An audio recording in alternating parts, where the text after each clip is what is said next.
bukan hanya di Amerika tapi di Indonesia pun kita itu sebenarnya adalah kalau sekarang brand ambassador ya. Kita tuh sebenarnya dimanapun kita berada tuh brand ambassador Gorontalo ya. Saya sendiri merasa saya sebagai brand ambassador Gorontalo, jadi memang harus membawa sifat-sifat yang kegorontaloannya itu memang kelihatan gitu. Assalamualaikum warahmatullahi wabarakatuh. Jumpa lagi di podcast ini, podcast yang selalu menginspirasi. Dan saya sekarang sudah dengan Bung Ikhwan Musafir, seorang yang pastinya akan menginspirasi kita semua. Beliau ini penyiar ya di sana ya, atau aktivitasnya nanti mungkin bisa kita cerita-cerita tentang aktivitasnya di sana. Gimana kabarnya ini, Bung Ikhwan dari negeri Paman Sam? Kalau di Amerika di Florida ya sekarang ya? Ya sebelumnya Assalamualaikum warahmatullahi wabarakatuh ya. Warahmatullahi wabarakatuh. Buat pendengar, pemirsa, penikmat podcast dari PM Udaki, salam kenal, salam hangat. Semoga episode kali ini kita bisa sama-sama belajar, menginspirasi. Saya tuh Ikhwan Musafir, biasa kalau di sini dipanggil tuh Imus, singkatannya Ikhwan Musafir. Imus. Ya. Jadi Bang Imus, Imus ya pakai M bukan pakai ingus. Kalau ingus itu yang di hidung. Ya. Iya, alhamdulillah di sini tepatnya itu di Amerika. Tepatnya di Ohio, saat ini di Ohio. Jadi Ohio itu salah satu state yang jadi ada 50 state, salah satunya itu Ohio. Tapi bukan di Jepang ya. Saya 5 hari di situ. Sempat 5 hari di sana tapi kita tidak ketemu. Tidak ketemu ya, Masya Allah.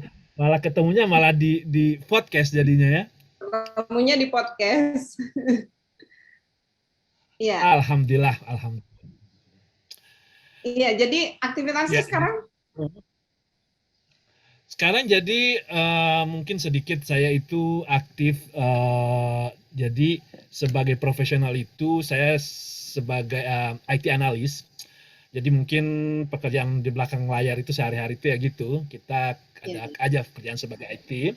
Tapi kemudian saya juga aktif di beberapa komunitas lokal ya, termasuk di salah satu komunitas Indonesia Muslim yang ada di Amerika. Jadi di Amerika ini banyak sekali orang Muslim itu banyak sekali. Jadi dan salah satu dari kelompok Muslim, grup Muslim itu ada namanya IMSA, which adalah komunitas Muslim yang dari Indonesia gitu.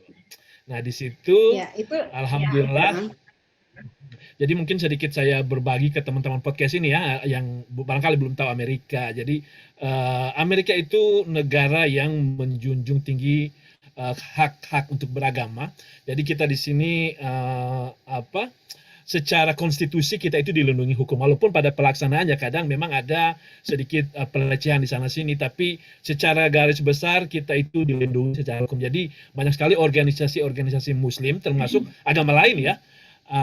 Nah itu organisasi Islam Muslim Indonesia yang ada di Amerika kita cukup memberi warna, dan di organisasi ini saya kebetulan dipercaya sebagai direktur radio IMSA ya. Jadi kita sebagai ikut berdakwah, ikut menjadi salah satu channel informasi termasuk membina komunitas kita yang ada di dalam dan juga membina komunitas yang ada di luar, termasuk jadi di IMSA itu ada departemen student. Kalau misalkan biasanya teman-teman dari Indonesia yang punya, misalkan mereka I'm not sure dari UI atau ITB atau UGM punya senior di sini, mereka akan ke Amerika, biasa mereka hubungi ke IMSA gitu, mereka kirim email dan minta informasi dan sebagainya. Jadi IMSA ini bukan hanya sekedar organisasi dakwah, tapi kita juga membantu secara real baik ke mahasiswa atau malah matrimonial. Kemarin kita menikahkan juga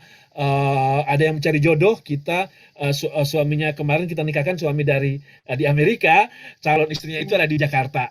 Ini juga something yang dilakukan IMSA, dan kita tetap di belakang layar melakukan apa yang kita bisa. Kira-kira mungkin itu apa gambaran awal, introduction ya. Gambaran awal. Iya, saya beberapa hari lalu sempat ada teman yang ngirim di grup, di WA grup, Bang Imus ini fotonya yang dikirim, ini yang orang IT yang ada di Amerika, dia bilang begitu. Saya bilang, wah saya kenal ini, makanya saya bilang, oh iya, saya ini kan berapa kali sempat memang sudah rencana mau ngajak podcast, tapi kan tidak enak. Tidak enak menghubungi. Hanya kemarin saya berani menghubungi. Nah, itu organisasi itu memang jadi itu untuk yang Muslim kan, tidak hanya Indonesia, tetapi mungkin dari negara-negara lain. Ya, good questions. Jadi memang untuk organisasi Muslim sendiri di Amerika itu banyak sekali, banyak ya.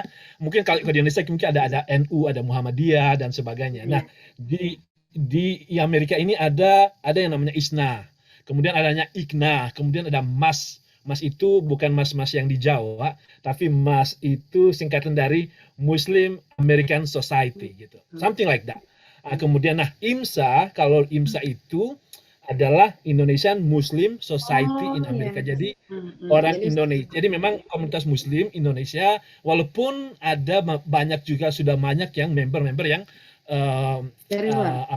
dari luar, tapi tetap ada korelasi, ada hubungan dengan Indonesia, misalkan anak-anak mereka. Jadi sejarahnya sih dulu tuh banyak mahasiswa Indonesia yang ke Amerika yang Muslim, kemudian mereka membentuk satu organisasi namanya juga IMSA, tapi waktu itu singkatannya Indonesian Muslim Student in America. Jadi Muslim student yang ada, Indonesian Muslim Student, mereka ngumpul bareng, bikin pengajian, bikin halakah. Nah, dengan berjalannya waktu, mereka ini dapat peluang kerja, kemudian ada yang misalkan tawaran kerja dan sebagainya, tinggal di Amerika. Nah, kan sudah tidak student lagi, kemudian mereka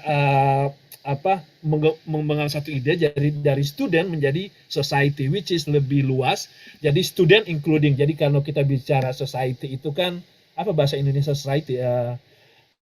Solutofolio. Masyarakat ya. Masyarakat mungkin, masyarakat benar.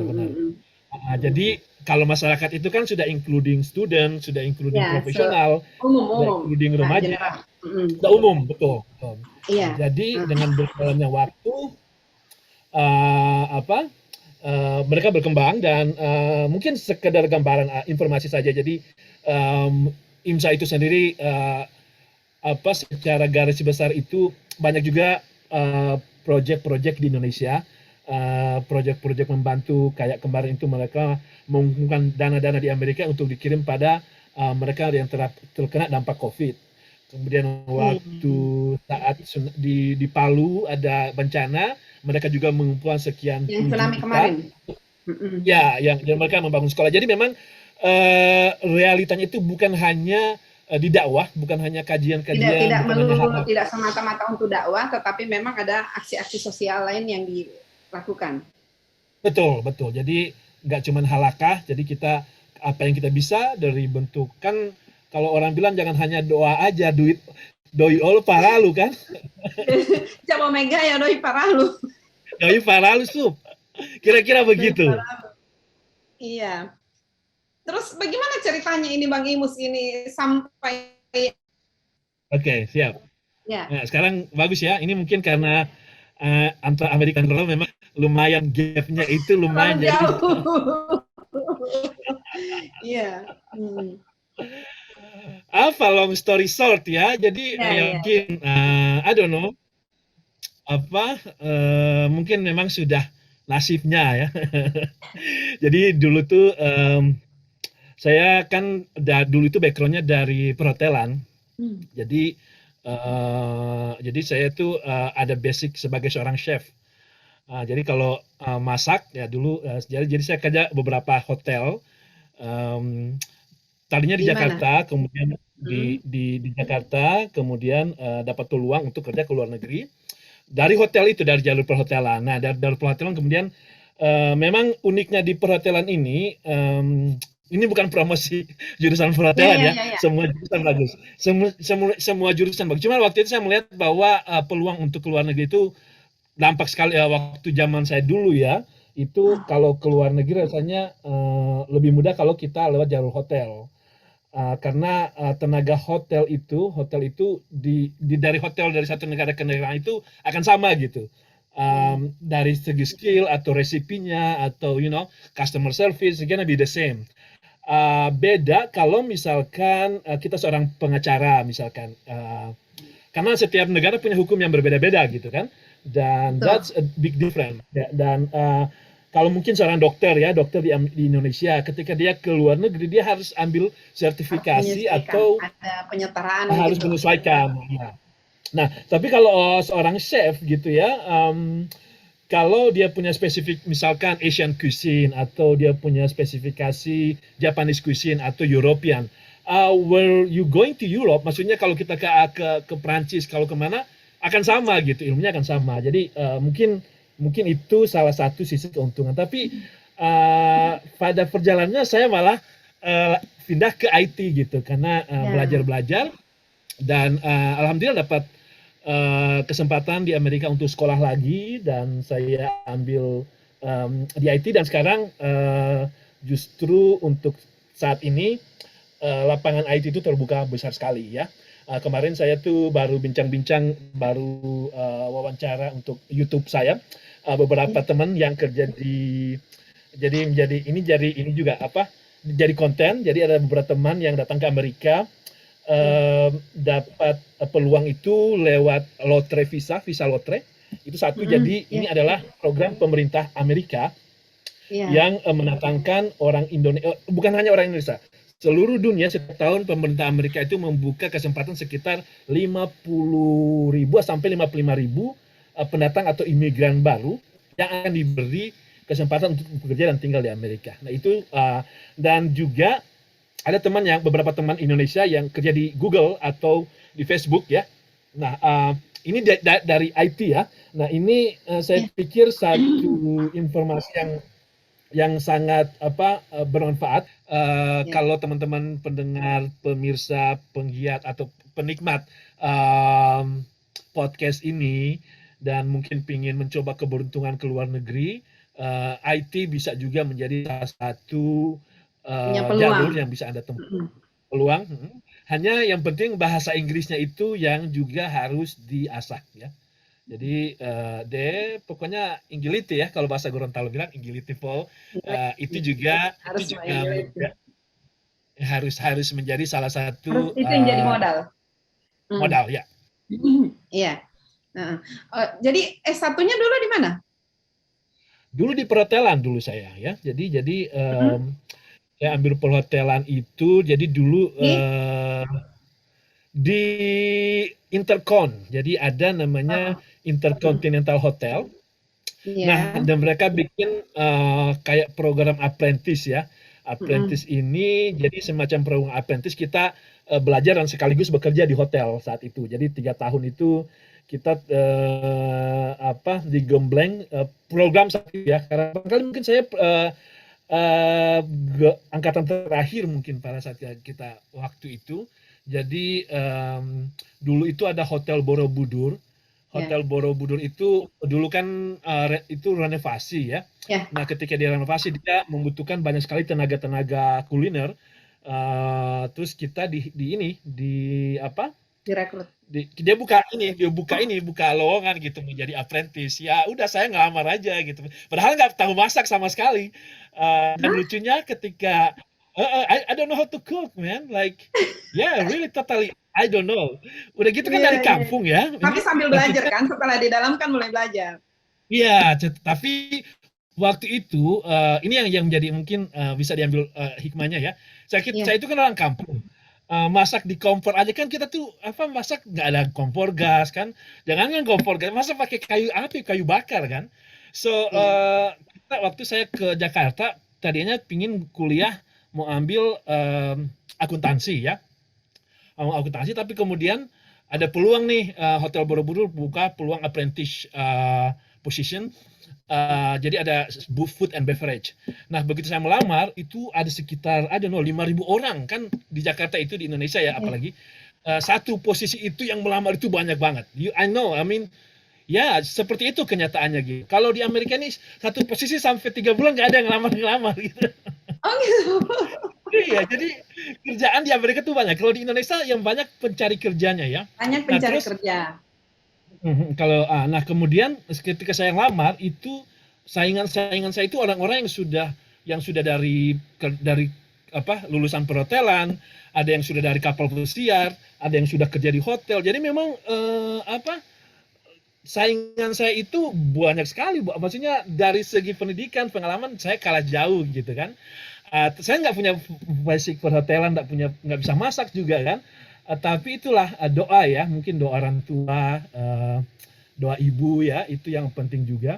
Jadi mungkin doa-doa yang orang dekat kita itu yang membukakan jalan gitu. Jadi I don't know what's the reason. Jadi waktu interview bahasa Inggrisnya juga masih abal-abal, masih yang interview kan orang bule nih. Jadi kita tuh pada nganga gitu, wah ini wah orang bule nih apa interview kan. Terus dia tanya, Iya, "Oh, iya. tell me how to cook. Can you explain to me how to cook?" Jadi gimana Iya, iya. memasak gitu kan. Dah Hmm. bingung saya maksudnya gimana walaupun mau terangkan tapi in English kan.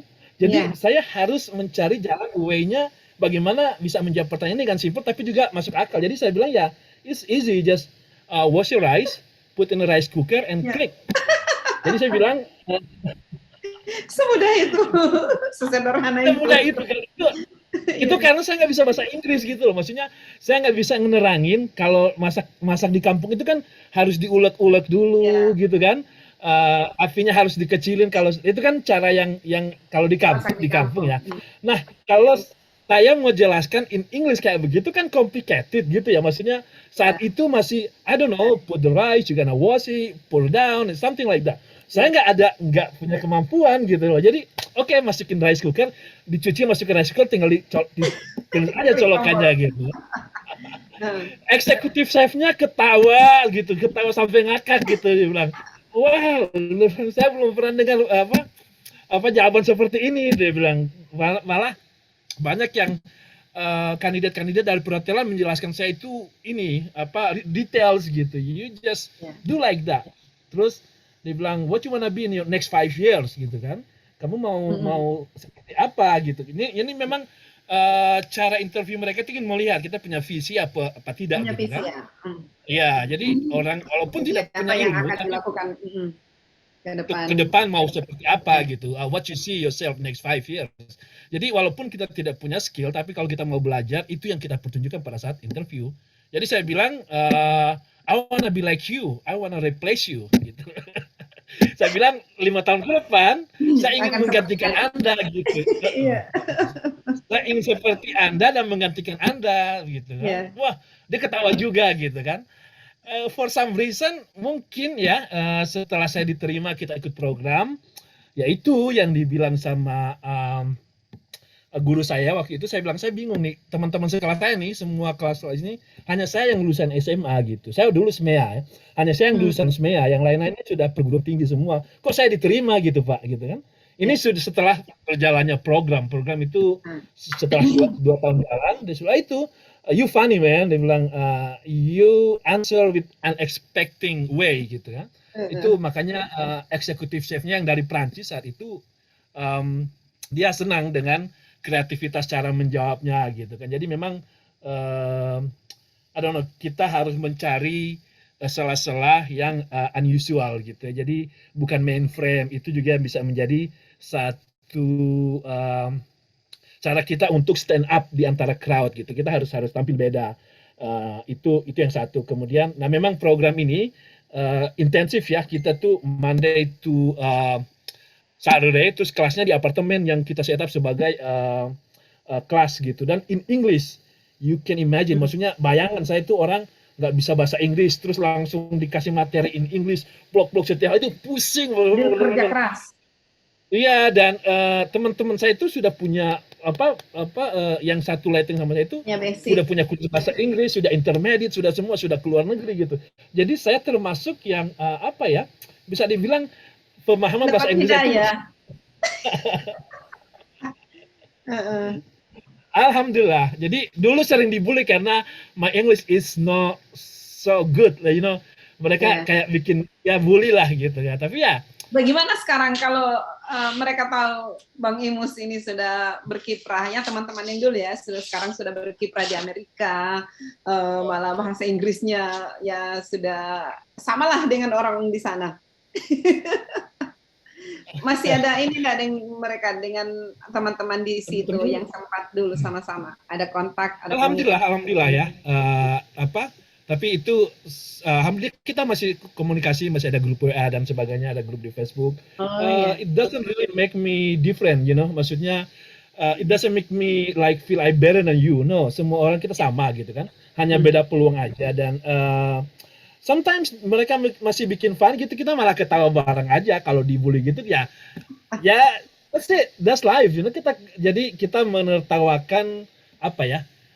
Hal-hal seperti ini ya ketika mungkin kadang-kala di tempat kerja atau apa, kemudian sering kita suka di ini, terus kalau kita ambil hati itu malah merusak hati. Mendingan take it easy aja gitu kan. Ya. Ya udah, you so dark man, like so what? I'm born that way. Jadi kamu hitam gitu kan. Jadi ya kayak gitulah. Ketika kita ingin apa ya, tapi ini kita bicara bukan hal-hal yang prinsipal ya. Kalau sudah menyangkut hal prinsipal, nah itu kita memang harus Pasti. stand up. Mungkin Ya. ya misalnya seperti soal agama dan sebagainya. Tapi kalau hanya hal-hal yang menyangkut hal-hal yang kecil, it doesn't really matter gitu. Ya mungkin kayak gitu. Ya. Nah ini kan waktu ke Amerika itu masih hotel juga. Iya, waktu ke Amerika masih ke hotel, kemudian di hotel ini kan memang ada beberapa jurusan ya, ada food and beverage, front office, kemudian housekeeper dan sebagainya.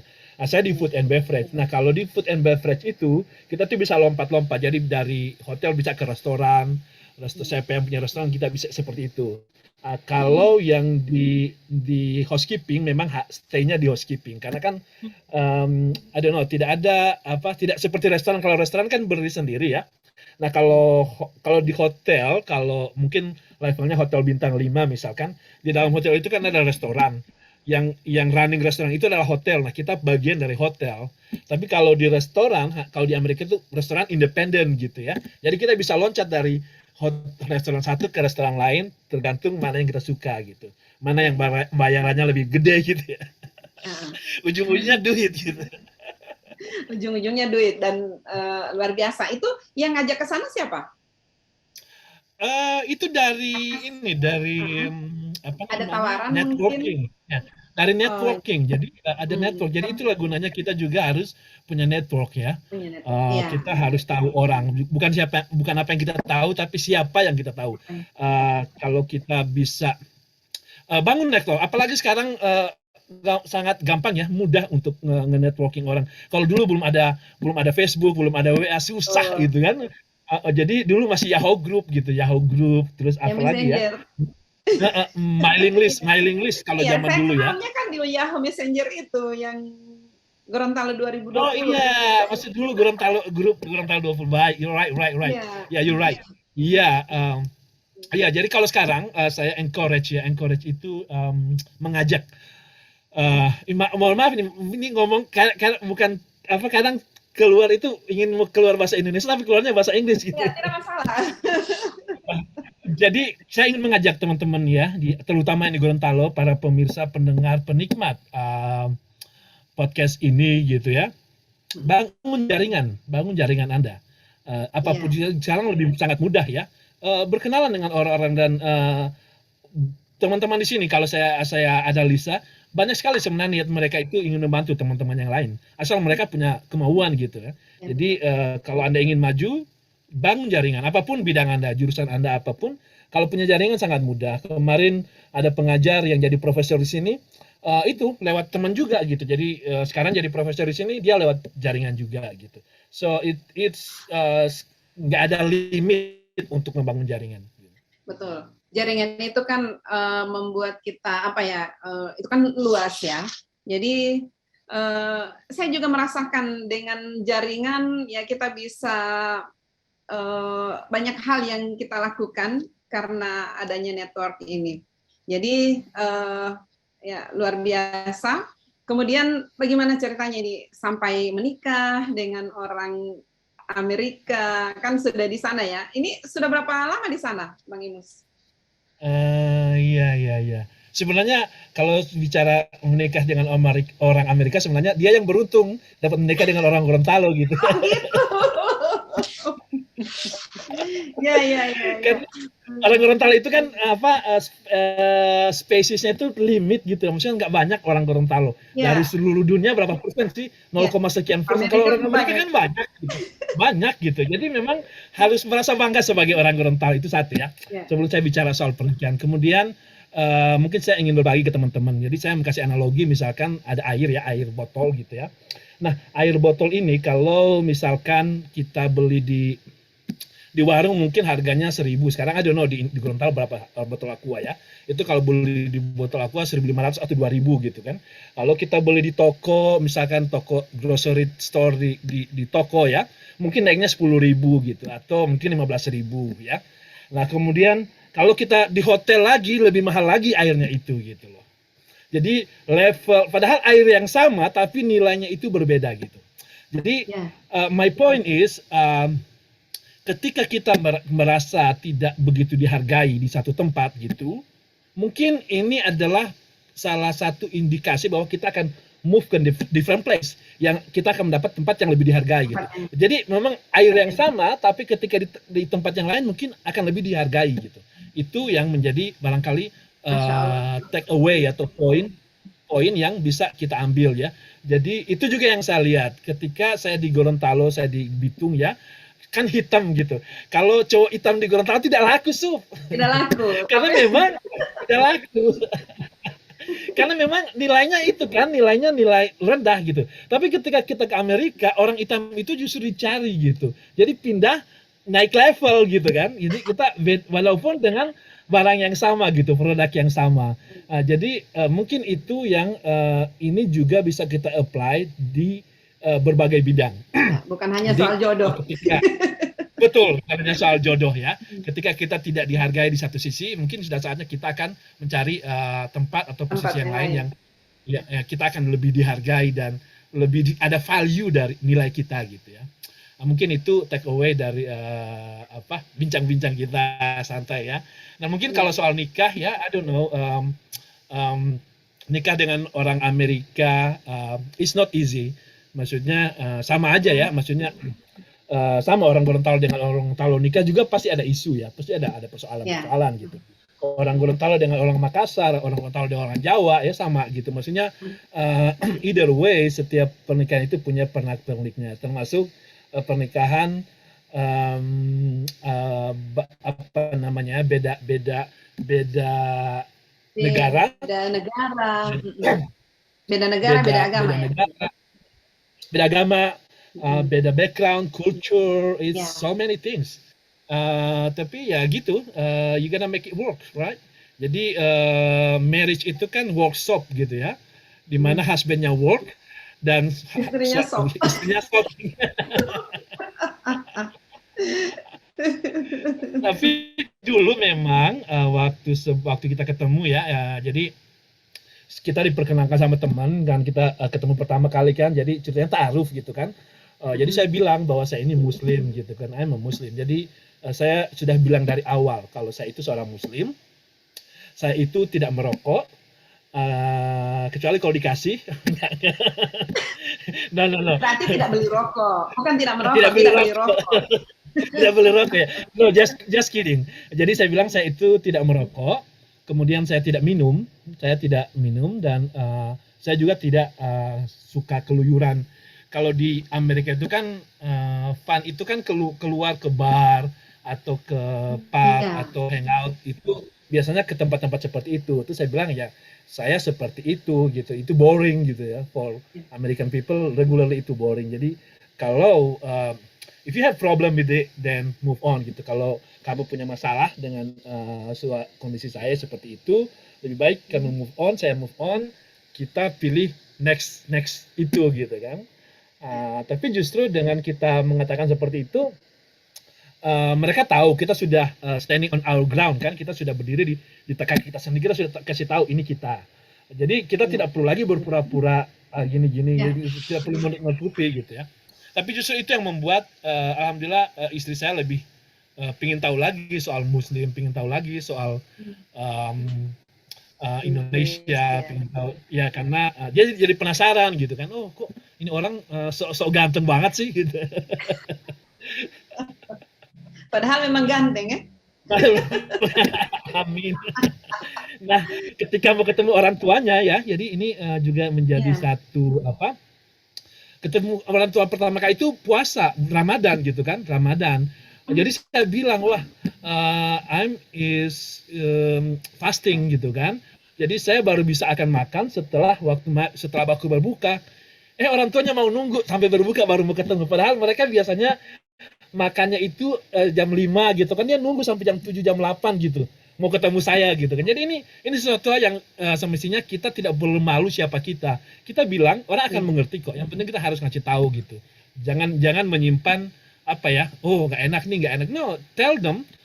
Kalau mereka nggak terima itu kan berarti sudah bagian Justru dari ketika diketahui saat sementara jalan itu kan itu yang tidak enak. betul itu yang nggak enak, dua-duanya nggak enak jadinya Ya. kan.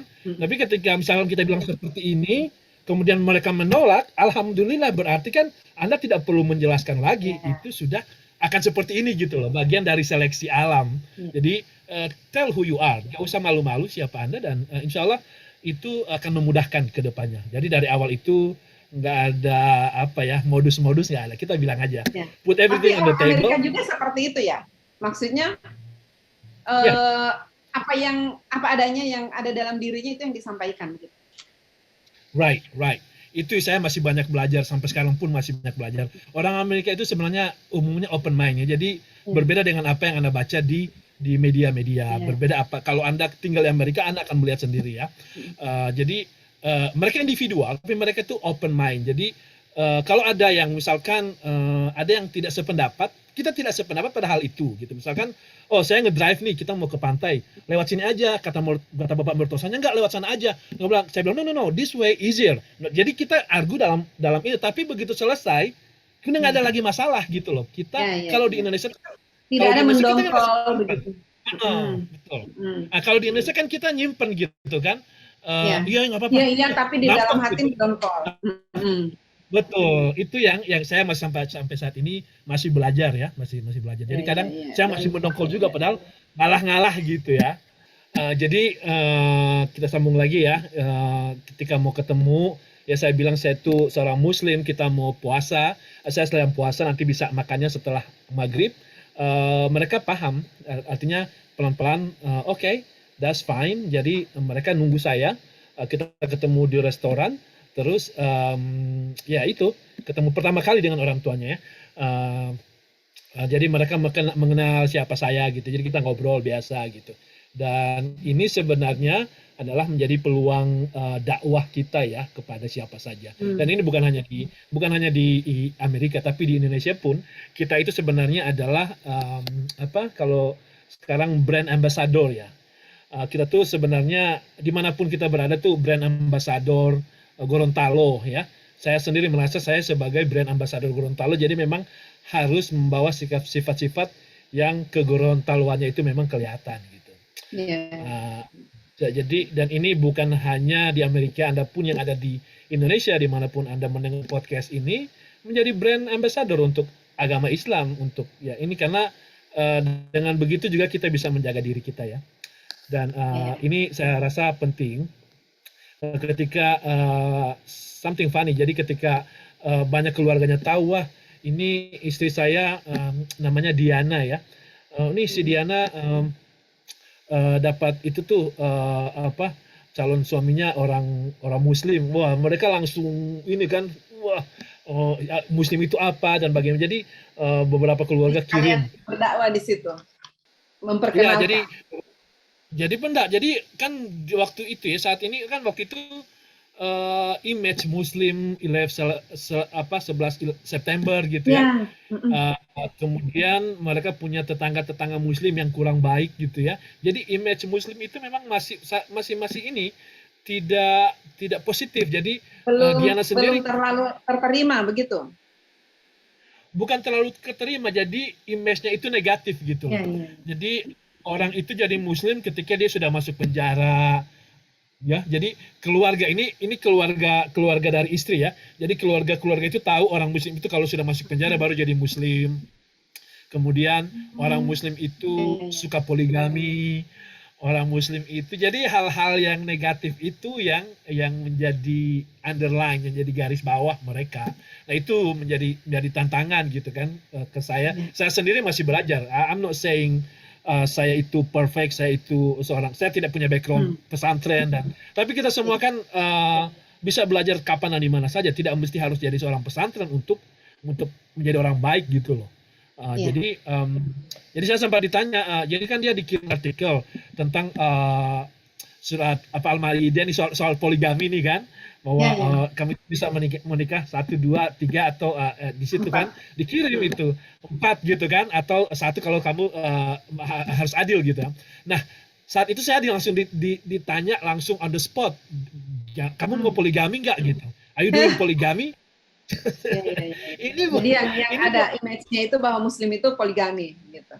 betul, betul, betul. Jadi ya ini kita sebenarnya momen. Jadi saya sendiri masih belajar saat itu. Jadi saya juga harus menjelaskan dengan tidak memakai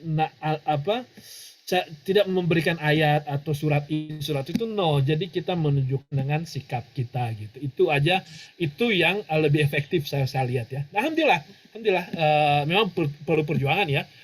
Sama dengan yang lain juga. Saya pikir ada juga banyak yang muslim yang baru masuk Islam perjuangannya berat gitu. Dan saya tidak mengklaim bahwa perjuangan saya terberat, no. Setiap orang punya persoalan masing-masing. Kita sudah dikasih porsi hidup, tubuh kita sudah seperti ini buat kita, sebagaimana juga persoalan hidup kita itu akan seproporsi dengan kondisi yang sudah Allah ciptakan gitu. Jadi kalau saya barangkali ditakdirkan untuk sementara ini tinggal di Amerika untuk barangkali mungkin itu adalah cara jalan Allah saya untuk lebih bermanfaat gitu. Mungkin kalau di Indonesia kan sudah banyak muslim, saya tidak bisa mengajak orang untuk masuk muslim gitu loh. Nah, kalau di sini mungkin itu hikmahnya yang saya ambil ya. Mungkin kalau hanya sekedar mencari Sekedar cari mencari jodoh. rezeki, kalau hanya sekedar mencari uang ya, sebenarnya bumi Allah ini kan luas ya. Nggak hanya di Amerika gitu, maksudnya di Jakarta, di Gorontalo, di Sumatera, di Paris, di Afrika, everywhere, Canada, bumi Allah itu luas akan tapi reasonnya kenapa kita dikirim ke sini itu ada Karena memang reason behind ada it. magnetnya di sana. Jadi jodoh menarik Bang Imus ke sana, harus ke sana karena jodohnya ada di Mungkin ya. sana. Iya. Ya soalnya cari orang Gorontalo nggak ada yang mau tuh. Jadi harus cari tempat yang berbeda supaya lebih. Kalau di Gorontalo model-model saya itu kan Kaita gitu ya, Kaita begini kan tidak laku di pasaran. Kalau orang Di Gorontalo Amerika, suka orang putih-putih ya. iya benar.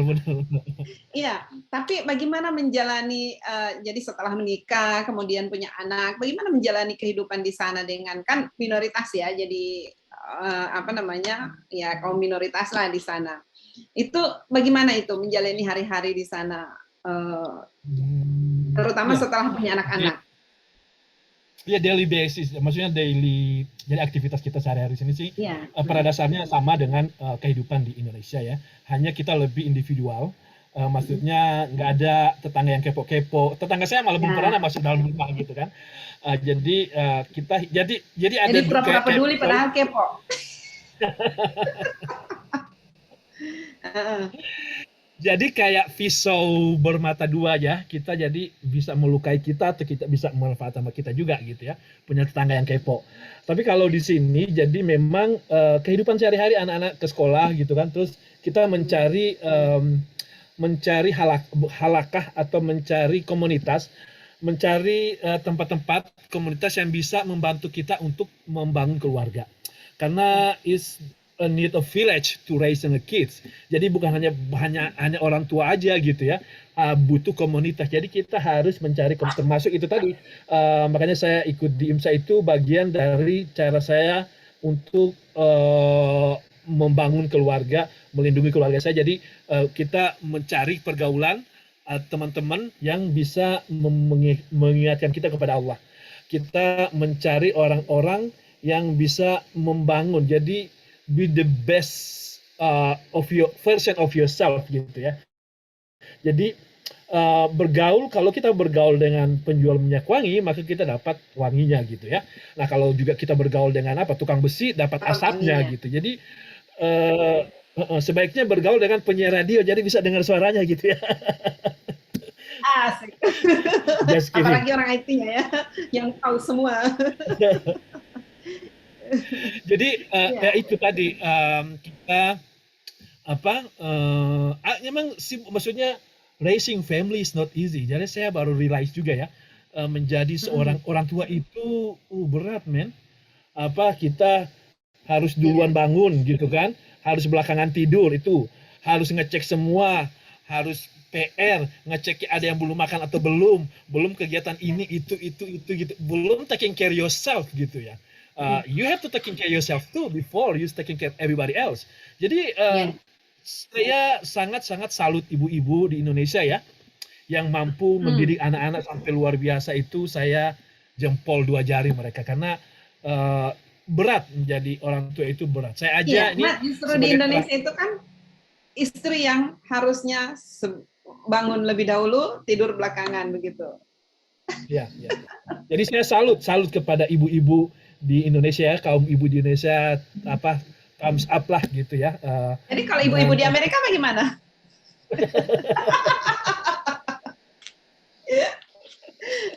Kalau I don't know ya, ini karena saya menikah dengan orang Amerika ya. Jadi dalam marriage ini istri itu saya perlakukan sebagai partner saya gitu.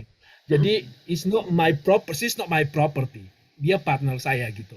Jadi ketika kita lihat dia sibuk, istri saya juga bekerja. Jadi ketika kita lihat dia sibuk, kita yang mengcover gitu. Kadang kalau kita mau keluar gitu kan, yang mau keluar. Nah, istri saya, kalau ibu-ibu kan kalau saya praktikal gitu, pakai baju udah nggak pakai makeup apa semua. Kalau istri saya kan agak lama gitu. Nah daripada saya nunggu istri saya lama, kemudian anak-anak belum selesai juga, jadi saya bantu mempersiapkan anak-anak. Jadi saya rambut dikucir, bikin ini gitu. Jadi anak tuh dipilih bajunya. Jadi ketika istri saya sedang mempersiapkan diri, saya sudah ready duluan. Jadi saya harus membantu istri saya untuk biar jadi cepat gitu loh. Maksudnya sama-sama kita lihat situasi gitu kan. Oh, jangan kita nonton TV aja terus istri lagi sibuk, habis itu dia masih ngurus anak lagi gitu, harus ini lagi gitu. Jadi ini yang menjadi mungkin beda mungkin kalau di Indonesia. Ini kultur bahwa kita tuh partner itu baru saya rasakan di sini gitu. Kemudian kalau kayak soal masak gitu kan, rata-rata orang Amerika suami-suami orang Amerika juga seperti itu. Saya tidak bisa dengan kultur yang ada di sana atau ya. Jadi memang kalau saya lihat teman-teman ya, saya tidak bisa, I can speak for all husband di Amerika. Saya tidak bisa bicara mewakili semua suami-suami, tapi dari pengamatan saya dari teman-teman saya juga gitu, orang Amerika gitu. Jadi husband and wife itu sejajar, seimbang gitu loh. Jadi maksudnya dari berbagai hal gitu, termasuk misalkan pekerjaan gitu kan, atau dari hal. Jadi istri itu kalau ini saya hanya sharing, it doesn't mean that I'm right gitu ya. Jadi kadang istri mau jalan gitu, kita mau jalan kemana, istri diminta pendapatnya gitu. Saya mau kesini, mau ikut nggak gitu, dia mau ikut nggak. Kalau dia nggak mau ikut, nggak apa-apa, itu hak dia gitu. Tapi kalau di Indonesia, kamu harus ikut gitu loh. Kamu harus ikut. Nah, itu jadi nggak boleh tinggal. Ya boleh. Jadi kita kasih option gitu ya di sini. Sama ketika dia mau acara kemana juga gitu kan, dia kasih option ke saya gitu. Saya mau ke sini, mau ikut nggak gitu? Ayo ikut yuk. Jadi bukan karena terpaksa gitu kan. Jadi kita memang pingin ikut gitu. Kalau I don't feel right gitu, maksudnya kalau kita nggak merasa ini, ya udah kita nggak ikut. Iya, jadi diberi pilihan begitu. Right, iya. Jadi kita kasih pilihan dan kita bicarakan gitu loh.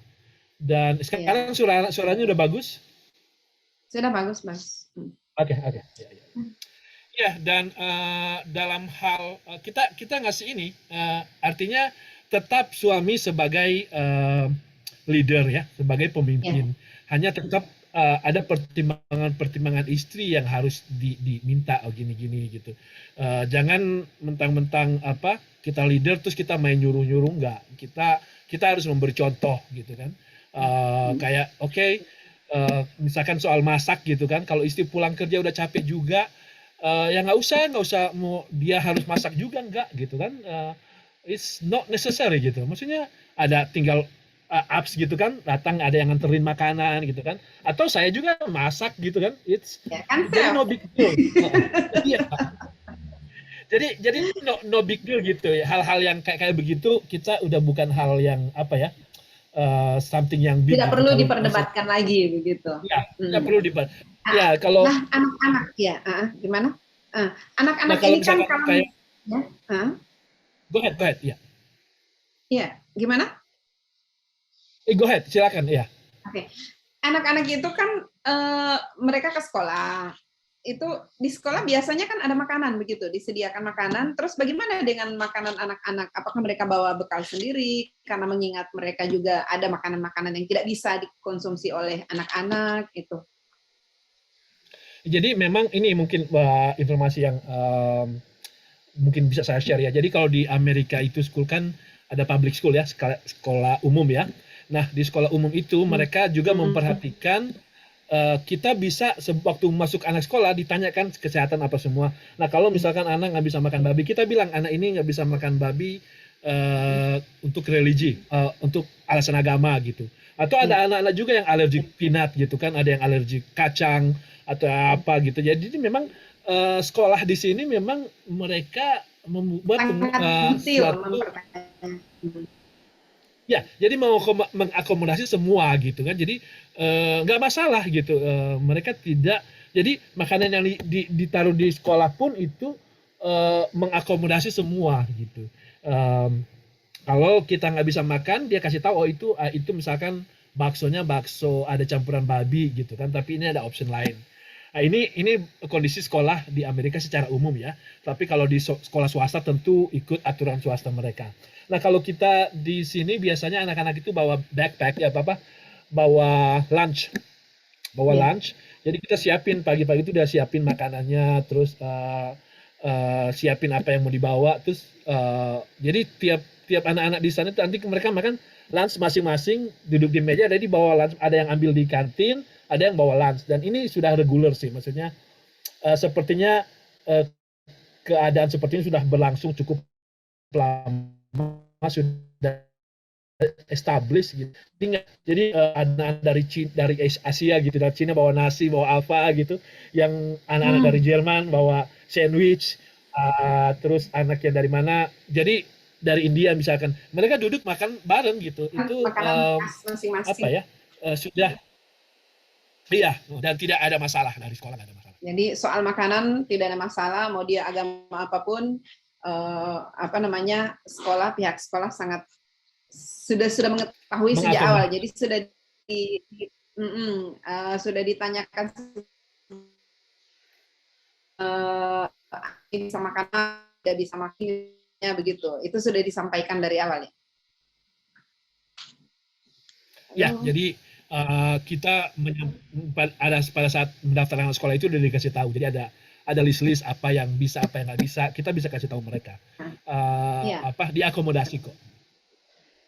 Bagaimana mengajarkan mereka untuk kayak puasa, kemudian sholat, sementara mereka kan ya pasti kalau kayak di sini kan ya masjidnya ada, tetangga-tetangga semua muslim, misalnya kalaupun ada yang agama lain mungkin tidak tidak sebanyak yang di sini begitu. Nah di sana bagaimana itu anak-anak? Itulah makanya penting kita punya komunitas ya. Kita mencari tempat tinggal atau mencari lingkungan yang bisa mendukung kita untuk membina keluarga itu tadi, kayak puasa dan anak-anak dari awal, dari umur, alhamdulillah ya, anak-anak saya itu I'm not bragging, cuman dari awal mereka sudah paham puasa, jadi udah puasa penuh dari umur 4-5 tahun, 4 tahun udah mulai puasa. Dan puasa di sini panjang gitu kan, panjang. Iya. Tapi itu sampai berapa? 18 jam ya? Ya, jadi tergantung musim. Kalau musim. jatuh musim panas panjang, kalau langsung musim dingin agak pendek gitu ya. Ya Sekarang mereka di musim sekolah dingin ya? sekarang musim Pongo. Musim Pongo ini apa? just Tapi just kalau kidding. ya, eh, musim Bercanda apa bercanda sekarang? bercanda. Musim durian kek?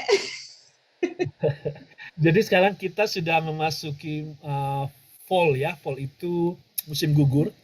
Nah, Mm-mm. biasanya 3 bulan ini Mulai masuk musim gugur Oktober ini ya. musim yang musim favorit kalau saya bilang karena Wow. daun-daun berguguran, berubah warna, Hmm. crispy, terus tidak begitu panas, tidak begitu dingin. Terus you have pumpkin latte. Jadi it's a very very nice season Wow. untuk fall ya. Jadi musim yang diidam-idamkan oleh orang di Ya, sana. hampir semua orang Amerika menyukai fall ya. Dan Ya. ini juga momen kita apa getaway, kadang kita ke cabin kemana gitu karena romantis gitu ya. Oh. Kalau sebuah pasangan pasangan itu untuk apa kita tempat-tempatnya dan juga kalau kita mau ke taman kemana itu tempat-tempat gratis juga banyak gitu kan. Dan semua ya, cuman memang untuk Amerika Utara ya, yang daerah dari Ohio, Michigan di area atas itu, mereka punya season colorful leaf, daun-daun yang berwarna-warni gitu ya. Tapi kalau mereka yang ada di Texas atau yang daerah-daerah panas, tidak sebegitu indah karena memang daerah panas ya. Dan Ya. dan tapi itunya juga kita dapat salju mereka nggak dapat gitu loh. Jadi saljunya dikit aja kalau Oh. kita tuh kadang jadi kalau orang Texas tuh nggak ada saljunya di Arizona nggak ada salju gitu. Tapi kalau kita yang di Michigan, di Ohio, di daerah Midwest atau ke Chicago, Washington DC, New York yang di atas-atas itu, nah itu memang kalau memang itu ya apa ada saljunya. Jadi kalau kita nonton film tuh ya, terus ada daun-daun berwarna-warna gitu kan, kalau ada yang salju-salju itu berarti bukan di California atau berarti bukan di Texas karena dari situ kita lihat oh ini kan di Texas nggak ada salju gitu. Ini hanya informasi aja apa Ya, fun ya, ya. facts. Ini Jadi kan ya perlu diketahui juga yang seperti ini. Nah, bagaimana di sana dengan COVID sekarang? Masker sudah oh dibuka atau? sekarang kalau di Ohio sendiri sekarang di ini lagi ya apa dianjurkan untuk memakai masker lagi karena memang ada COVID atau tidak COVID kita itu kalau sekarang ini memasuki musim dingin ini kan flu season maksudnya orang-orang itu dikasih tiap tahun itu ada kayak flu shot gitu ada kayak flu vaksin tapi hanya untuk flu jadi tiap tahun kan flu vaksin itu berubah-ubah gitu ya. Ya. Nah mengingat itu juga Dan itu wajib, semua flu orang wajib. option kalau flu shot itu option. Nah karena mengingat flu season coming, winter coming, mereka apa untuk jaga-jaga di Ohio khususnya ya, kita pakai masker lagi. Tapi memang COVID sendiri saat ini kita naik lagi, terutama varian-varian barunya tuh naik ya, dan lebih banyak yang kena itu, yang kena dan tidak selama itu mereka yang tidak vaksin. Jadi perbandingannya ketika 2 orang yang kena, satu vaksin, satu nggak vaksin, more than likely yang vaksin itu pulang ke rumah, yang tidak vaksin itu pulang ke pekuburan gitu. Jadi it's so sad, so sad. Jadi kita di Ohio aja baru 50% orang yang vaksin. Tapi 50%. gerakan untuk vaksin gencar juga di sana. Iya, gerakan jadi dari pemerintah itu, dari pemerintah gencar-gencaran. Jadi kemarin itu awal-awal vaksin kita dikasih ini, dikasih intensif waktu itu akan diundi. Jadi ketika kita vaksin nama kita ditulis itu diundi untuk Ohio ya. Jadi setiap 2 minggu diundi dengan pemenang 1 miliar US dollar. Wow. 1 miliar US dollar. 1 miliar selama berapa itu. Jadi per 2 minggu diambil. Ada 5 pemenang yang diambil. Saya tidak termasuk. Masya Allah. Kalau saya pulang kampung. Bisa bagi-bagi. langsung pulang kampung. Langsung pulang kampung. Ya. Jadi bagi-bagi ke pendengar ini. Kalau kemarin saya kena bagi-bagi ke pendengar podcast ini ya. Ya, pasti. Jadi ada waktu di Ohio.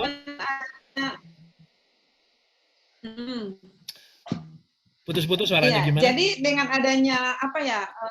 Mm, dengan adanya undian seperti itu, artinya ada hal-hal menarik yang dilakukan oleh pemerintah yang bisa orang bisa terlibat atau bisa mau ikut vaksin, itu masih 50%. Bagaimana kalau tidak ada itu?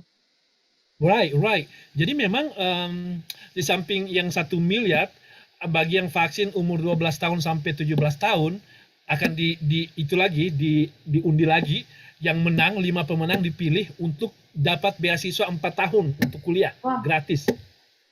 4 tahun untuk kuliah gratis. untuk 7 Ada kalau sampai nggak salah 12 tahun. sampai iya, jadi yang usia high school, middle school yang 12 tahun itu ke atas, Mm-mm. itu yang vaksin. Kalau mereka mau vaksin, tapi nanti dapat ini 5 pemenang dapat juga kemarin ya. Dan ini karena kalau di Amerika ya, vaksin itu juga tidak terlepas dengan political movement gitu ya. Kemudian banyak yang bilang ini adalah konspirasi. Kemudian banyak dari partai yang kalah kemarin ya, Partai Republik, banyak pendukung-pendukungnya yang pendukung Pak Donald ini tidak percaya dengan vaksin gitu, karena Ya, Pak Donald ya ini memang ada suka tidak suka ada political ini juga ya, sama di involved Indonesia gitu. juga kan begitu. Ada juga orang yang menganggap bahwa ini konspirasi atau mungkin karena dapat info dari luar sehingga info ini yang dengan mudahnya juga beredar di sini dan membuat orang untuk ikut-ikutan tidak mau divaksin. Iya.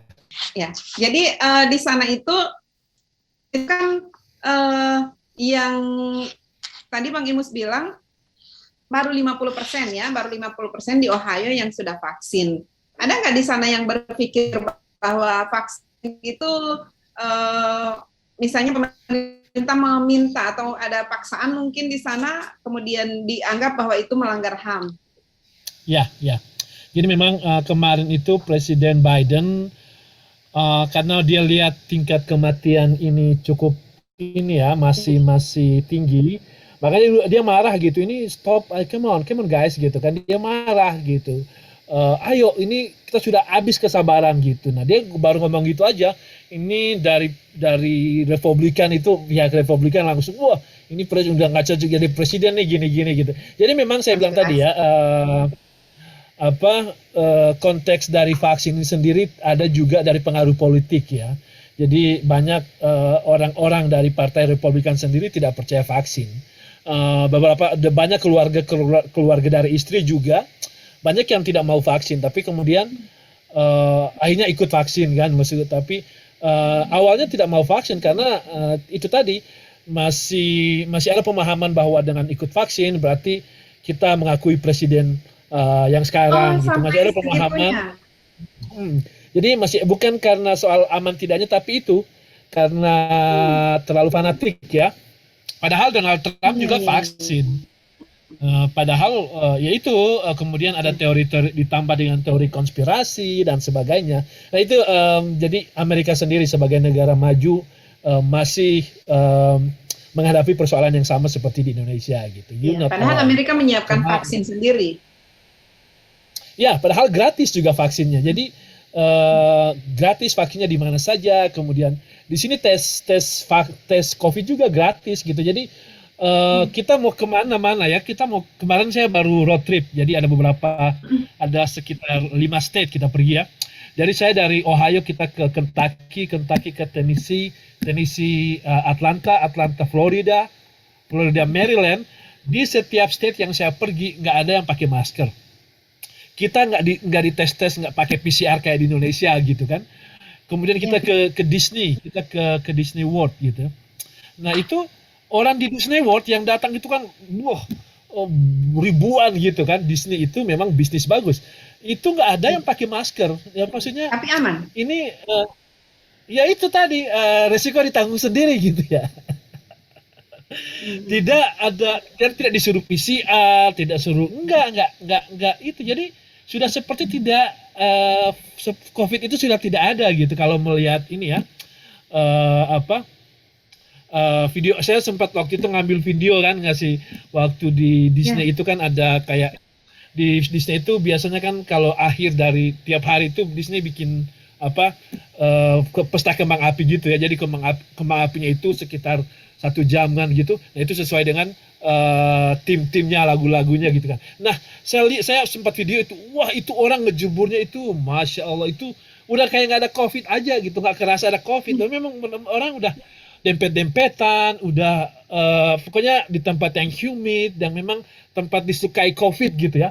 Tapi orang pada cuek gitu, terus nggak ada apa semacam dari usaha pemerintah untuk harus PCR baru bisa keluar, enggak gitu ya. Dan itu tadi apa resiko ditanggung sendiri. Mungkin menganggap Dan juga sudah ini ya, sudah apa sudah capek setahun di rumah gitu kan. Jadi kayak apa revenge gitu, balas dendam gitu ya. Jadi orang pada traveling itu buat balas dendam gitu ya. Jadi karena udah capek setahun di rumah pada keluar gitu. Dan apa tidak ada kewajiban untuk kalau mau pakai masker bisa tapi pilihan gitu. Bukan kewajiban. ingin Tapi sehat atau tidak gitu. ya, terserah pribadi masing-masing. Tapi ketika saya ke masjid ya, di tiap state yang saya kunjungi di masjid-masjid itu harus pakai masker. Masuk di masjid, sholat Jumat pakai masker, bawa sejadah, semua masih ikut protokol. Tapi kalau ke tempat-tempat hiburan lain itu orang udah nggak pakai-pakai. Apalagi di pantai, Sudah gitu, ini di ya, beach, di gunung. herd immunity. Iya Jadi kan? resiko ditanggung sendiri jadinya gitu. Oh. Jadi memang kemana-mana itu pemerintah tidak melarang orang, misalnya dia ke tempat hiburan kemudian tidak pakai masker. Enggak, ya jadi memang tidak ada ini yang summer Tidak ada kemarin ya. larangan, tidak ada himbauan. Tidak ada himbauan, ada himbauan, tapi kalau sekarang kan di Ohio sudah dihimbau untuk memakai Iya. masker. Anak-anak ke sekolah pakai masker sekarang, anak-anak ke sekolah pakai masker, kita ke tempat ke toko untuk belanja pakai masker. Tapi himbauan, jadi tidak kayak di Indonesia dihukum gitu kan, tidak harus Ada razia. makan razia gitu kan, jadi makan 20 menit itu hanya sekarang masih masih himbauan. Dan pemerintah juga tidak bisa memaksakan gitu, karena ada maksudnya walaupun niat mereka baik tapi tidak bisa dipaksakan kayak PSBB dan sebagainya, mungkin beda PPKM, kasus sekarang ya. PPKM. Oh, PPKM ganti-ganti namanya ya. Ganti-ganti, naik level terus. Dan yang menarik adalah bahwa ketika pemerintah itu melarang atau ini, dari segi ekonomi itu pemerintah membantu, maksudnya kalau di Amerika ya. Jadi kalau para pelaku bisnis misalkan bisnis restorannya tidak jalan gitu karena nggak ada customer, mereka dikasih pinjaman lunak atau pinjaman yang tidak mesti dibayar, itu sampai sekitar 150.000 per bisnis. Jadi pinjaman yang tidak harus dibayar, begitu? Betul, iya. Termasuk para supir Uber, pengendara Uber Amerika, itu. Iya. Jadi usaha-usaha Jadi usaha-usaha yang kena dampak COVID itu ada anggaran dari pemerintah diberikan ke mereka. Tentu ada prosedur ya, dipilih-pilih gitu kan. Tapi itu rata-rata sekitar 50 sampai 150 ribu US dollar, dan tidak mesti dibayar. Termasuk juga supir taksi ya, supir Uber itu beberapa teman kemarin dikasih sama pemerintah pinjaman lunak untuk para pelaku bisnis ekonomi UMKM lah ya. Jadi ada standar-standarnya, dan pelaku bisnis besar juga ada subsidi dari pemerintah. Dan juga mereka yang punya anak ya, satu anak yang di bawah I'm not sure umurnya, jadi sekitar di bawah 6 tahun dapat $300 per bulan. Anak yang di bawah 17 tahun dapat $250 per bulan. Ini karena COVID gitu. Jadi tunjangan COVID. Jadi maksudnya biarpun orang tuanya kerja, biarpun tetap anak itu dapat tunjangan untuk tunjangan COVID. ini bantuan dari pemerintah. Ini yang saya sangat mungkin bersyukur, saya sangat angkat topi dah untuk pemerintah Amerika yang ikut memikirkan kesusahan daripada rakyatnya. Regardless banyak yang juga tidak suka dengan pemerintah, tapi kebijakan yang dipilih, saya tidak memilih partai sebagai jadi tergantung partai, mereka semua dipukul rata gitu, diberi bantuan, dan bantuan itu langsung masuk ke rekening gitu loh. Itu yang saya juga salut, bahwa sistem jadi tidak perlu ada petugas-petugas harus melacak, ini sudah tercatat gitu. Itu yang jadi itu langsung dari pemerintah langsung ke rekening. Ya. Tapi memang kita harus adil juga ya, tidak bisa meng-compare, tidak bisa membandingkan Amerika dengan Indonesia ya. Jadi memang perbandingannya tidak adil gitu, tidak mungkin apple to apple lah kalau perbandingannya ya. Jadi kalau mungkin Amerika, kita perbandingannya dengan UK gitu, dengan Inggris gimana, itu enggak. Tapi kalau misalkan saya sendiri bicara soal pemerintah Amerika begini, kemudian saya tidak bisa langsung membandingkan dengan pemerintah Indonesia, beda kelas gitu ya. Dan ini juga saya akui, jadi bukan untuk menjelek-jelekan pemerintah Indonesia enggak, tapi beda kelasnya, beda ladangnya beda gitu. Tapi I believe, saya percaya bahwa pemerintah Indonesia itu bisa berbuat lebih baik lagi dari sekarang. Maksudnya banyak option untuk rakyat kita gitu. Regardless mau partai mana, mau itu mana, agama apa, kita namanya rakyat Indonesia, adalah kewajiban kita untuk membantu ya, daripada memperkaya diri sendiri, memperkaya partai sendiri. Ini rakyat yang nanti yang akan kita pertanggungjawabkan. I don't know, pertanggungjawabkan ke ini nanti gitu kan. Nah itulah saya pikir banyak sebenarnya hal yang bisa dilakukan lebih baik lagi. However, sejauh ini pemerintah Indonesia, saya percaya mereka melakukan yang masih berusaha melakukan hal yang terbaik, walaupun memang masih ada option, masih banyak yang bisa dilakukan lebih baik lagi gitu. Mungkin itu. Karena tidak mungkin pemerintah mengeluarkan kebijakan yang justru mencelakakan rakyatnya. Ya, pasti untuk keselamatan. Iya. Kita positif thinking aja ya. Kita positif thinking gitu ya. Iya. Tapi mau positif thinking, kemarin saya baca anggota dewan gajinya setahun sampai begitu banyak, masya Allah. Oh, sampai. Iya, sebulan itu. Setahun apa sebulan? Ya, jadi memang itu lagi trending ya, yang anggota kemarin. Tapi itu kan rezekinya mereka. Itu rezekinya mereka. Itu berarti kan ada celah sebenarnya, kalau saya lihat ada celah sebenarnya yang bisa kita manfaatkan untuk rakyat gitu ya. I don't know, mungkin Mbak Femi sendiri kan tahu saya dulu di Milis Gorontalo tuh juga suka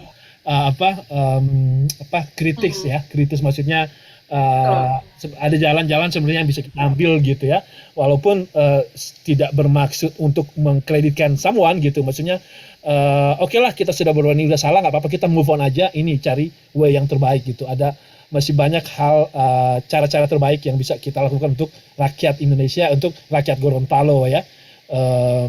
Dan ini bukan personal attack gitu, saya tidak attack si ini si itu, enggak, tapi secara keseluruhan, sistem secara keseluruhan.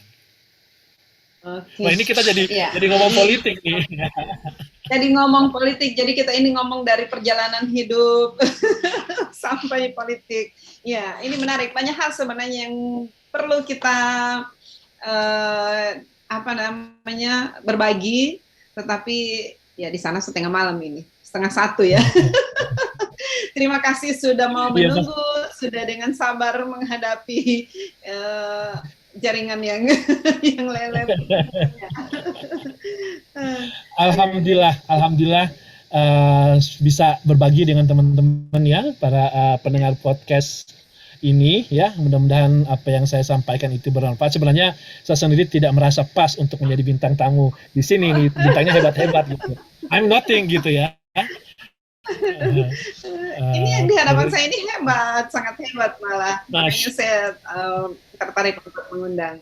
Iya. Kemudian ya Jadi jangan pas lupa subscribe juga ya Bang Imus. Channelnya Bang Imus masih ada kan? Saya suka nonton iya. perjalanan-perjalanan. Oh Iya. iya benar-benar Oke, ya. Ini vlognya memang itu luar alhamdulillah, biasa. alhamdulillah sekarang sudah bisa di rumah lagi. Jadi memang ini update-nya ya. Iya. Kemarin itu memang full 6 months all over the places. Have no time to edit and stuff. Alhamdulillah sekarang sudah di rumah. Ini sekarang, jadi Iya. tadi pas lagi janjian itu saya memang lagi menggarap beberapa video, insya Allah akan naik segera. Jadi insya Allah Iya. kemarin kita sempat ketemu teman yang ke Amerika itu pakai jalur visa lotre visa. Jadi Lotre. informasinya begini. Lotre. Jadi setiap tahun itu pemerintah itu Amerika membuka peluang sebanyak 50 sampai 55 ribu imigran baru dari seluruh dunia gratis untuk datang ke Amerika, dikasih izin tinggal dan izin kerja setiap tahun. Nah, itu pendaftarannya dibuka bulan Oktober nih, besok nih mau Oktober nih ya. Itu pendaftarannya mau dibuka bulan Oktober. Buruan kalau yang berminat. Jadi ini insya Allah 1-2 hari saya mau posting juga videonya cara ngelamarnya gimana gitu kan di channelnya Bang Imus. Jadi ada teman yang datang ke sini pakai itu. Jadi bisa diikut dan ini gratis. Maksudnya kalau Anda belum tahu bagaimana masuk di Amerika itu susah sekali ya, karena harus ada visa. Kemudian dari visa itu ada macam-macam visanya, terus tinggalnya harus, Anda nggak bisa sembarang kerja gitu ya. Walaupun mau kerja mungkin dibilang apa ya, ilegal atau gimana gitu, atau under the table. Nah kalau melalui jalur visa ini, kalau Anda dapat visanya itu, Anda bisa datang ke Amerika, bisa tinggal di kerja di Amerika, jadi bisa mungkin ini rezeki Anda mendengar podcast kali ini, episode kali ini, mungkin ini adalah rezeki Anda sehingga Anda bisa melamar, mengajukan untuk mendaftar di visa, lotre visa. Siapa tahu Anda beruntung dan ke Amerika ketemu Bang Imus. Kita sama-sama di sini insya Allah. Iya. Nanti info lengkapnya ini bisa nonton podcast channelnya Bang Imus ya. Betul. Jadi ditunggu vlog selanjutnya, video-videonya. Gimana? Siap. Iya, jadi jangan lupa like sama subscribe di channelnya Bang. Jadi nama channelnya juga channelnya Bang Imus gitu ya. Bang Imus, channelnya Bang Imus. Ya. Ya, insya Allah sehat selalu di sana. Semoga keluarga juga sehat dan karirnya makin. Tapi ngomong-ngomong sudah warga negara Amerika ini? Atau masih? Saya itu warga negara Gorontalo. Tetap Gorontalo. Iya. Tetap Gorontalo di hati. Tapi insya Allah terima kasih sudah Anda sudah mendengar podcast untuk edisi kali ini ya. Mudah-mudahan bermanfaat dan barangkali ini jodoh rezeki Anda untuk Amerika, why not? Kalaupun tidak lewat lotre visa, masih banyak jalan yang lain mungkin Anda bisa tempuh ya. Dan jangan lupa tetap ikuti terus podcast ini, tentu orang-orang hebat yang akan diundang ya. Dan juga channelnya Bang Imus. Saya termasuk beruntung menjadi salah satu pilihan untuk jadi tamu, padahal tidak ada apa-apa. Karena bisa mengundang Anda. Ya. Alhamdulillah. Jadi terima kasih sekali lagi sudah berbagi inspirasi dengan kita semua. Ya, semoga sehat kita. Ya, karirnya makin, doain tadi ya, tidak selesai doain tadi, karirnya makin mantap, makin ya rezekinya semuanya barokah. Ya, terima kasih sekali lagi.